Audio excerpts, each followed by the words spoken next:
Now let's review this figure 17 24, and we're dealing with wiring methods and conductors of different systems in accordance with 300.32.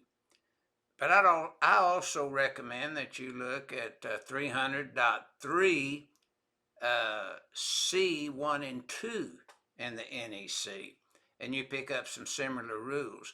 But notice you have systems over 1,000 volts here, and conductors of high voltage systems that has low voltage, less than 1,000 volts, and then over 1,000 volts cannot be mixed.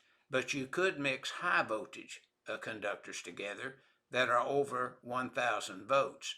So just check out 300.32 as well as 300.3 C1 and 2, and you'll find that this information will be available to you so that you know you cannot mix high voltage and low voltage systems together.